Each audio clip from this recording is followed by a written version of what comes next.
With Maze Island now behind us, we can actually make our way directly to the next palace. We do not need to stop at any of the villages or any of the towns, nothing. We can go directly to the palace. Now that we have the boots that we got from Maze Island, we have the ability to walk on water. So in this area, line up with the little path and walk directly to the east. Once you reach that spot right there, you can head north and then all the way east. And this will bring you to a secret location where we will be able to get the 7th heart container. There's this high ledge here. You can actually jump up to it, but I'm having trouble for whatever reason. So just typical lack of patience Mossy, uses the jump spell, and I got the 7th heart container. We will be getting the 8th heart and the magic container, but we first have to go through the next palace. So back in the overworld, we want to walk back to the west, then take a little turn to the south, and walk to the east. And here we are at what is known as the Water Palace, dungeon number 5. This palace is one of the first palaces where there's a huge emphasis on extra areas, basically. Areas of the dungeon where you never need to go at all. And even if the only reason to ever go through them would be if you want some extra experience points.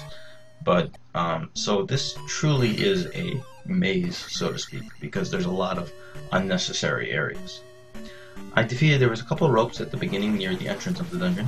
Continuing along to the east, there's a bunch of bubbles that you're going to face in these somewhat narrow corridors.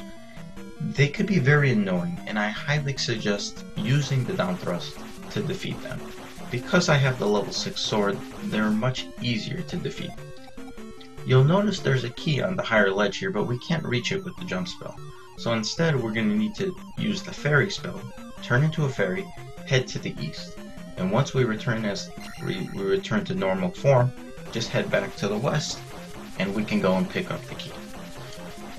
All of the bubbles will regenerate though.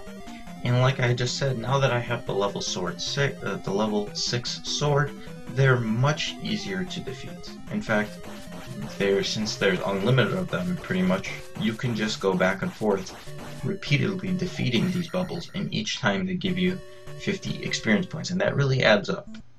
So that's one way to sort of cheat the leveling up system, especially if you're not at level 6, 7, and 7 like I am. There's a couple of these dragon heads. Don't bother trying to kill them while you're crossing the bridge, because the bridge will crumble and you might fall into the lava, and you really don't want to do that. So continuing along to the east, here we have a red iron knuckle, and now that we have upgraded all the way to the level 6 sword, they only take 2 hits to defeat. So what once were more difficult enemies in, say, the first or second palace, or there wasn't any in the first palace, but they're now much easier to defeat. So continue along to the east, use the key on the locked door, and head down the elevator here.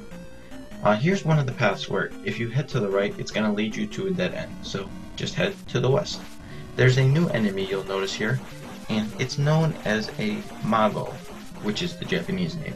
It's another one of those enemies that doesn't really have a proper American translation. Some people refer to it as a magician or a sorcerer, and it'll basically just toss fire at you. And we're going to be seeing a lot more of them in the near future, so I'll talk more about them then. To the west here, you'll notice there's a key on the higher platform here.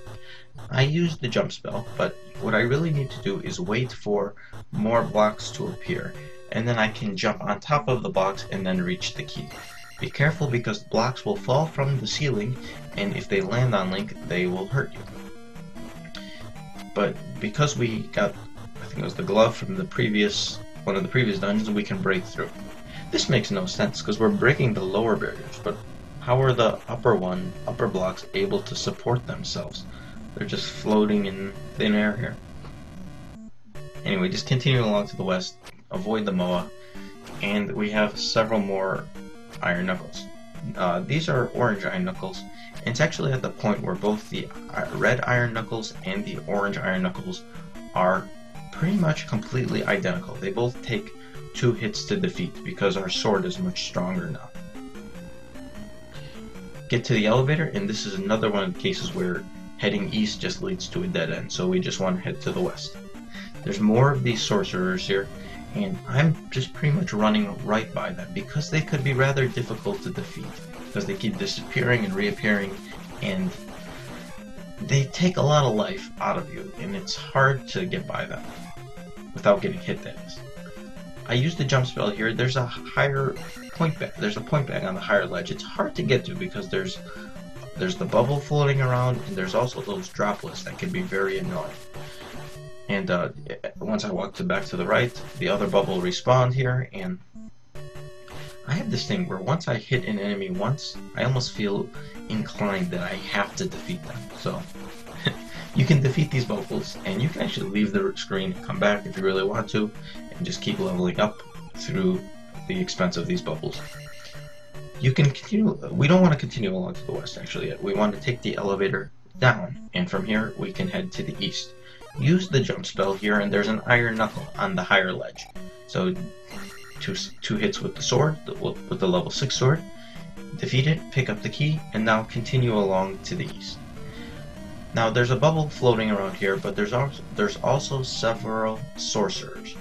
And it's a good idea to just skip trying to defeat the bubbles here, because if you do the downward thrust trick, what will happen is some of the sorcerers will spawn underneath you, and once you finish hitting the iron knuckle, the bubble, you'll actually hit the sorcerers. Use the shield. I use the shield spell because there's a blue iron knuckle here, and even though I have a level 6 sword, and I consider myself pretty good at this game, I still have trouble with these blue iron knuckles, so I almost always use the shield spell when fighting them. If you notice behind him, it looks like it's a blank wall, but there is actually a hidden path in the wall. And you actually get this advice from one of the townsmen, I forgot one of the villages, but you can literally walk through the wall. And you'll find several more sorcerers here.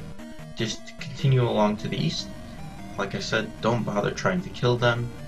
It'll take more health than they're really worth. That part's a little difficult because there's the sorcerers that spawn, there's the little water droplets that will harm you, so just continue along to the east, and there's tin suits and sorcerers here. You don't try to take your time here, just run directly across, because the quicker you run, the less likely the sorcerer is going to spawn in somewhere that's going to bother you. Just keep continuing along to the west, and there's a couple more Stalfos here in your way. These guys only take one hit to defeat, so they shouldn't be too much of a problem. At the end of this path, you'll find there is a key, and you'll notice there's an area further to the west that you could slightly get a peek out. Basically, if one of those paths which I said leads to a dead end, leads to a wall where you were able to see this key, so it gave you a hint that there was something on the other side of this wall, but you couldn't reach it from there, so that's why I didn't take you guys in that direction. We have to do quite a bit of backtracking here now to get back to this elevator here, and now that we have the key that we just got, we can head down this elevator. This room has both these annoying wolf heads and these annoying sorcerers, so, well, combined, those two enemies are annoying. This room could be rather difficult. My suggestion is to run as quickly through it as you possibly can. Don't bother trying to kill either of them. There's an iron knuckle statue up there. You can actually jump using the jump spell, and sometimes it'll hold a red jar for you. I use the shield spell here because there's a blue iron knuckle coming up here, and I still have trouble with them, so I like using the shield spell. Behind the iron knuckle, you'll see what is the palace item, and that is the whistle. And this will allow you to pass what is known an overworld enemy to let us get further in the overworld.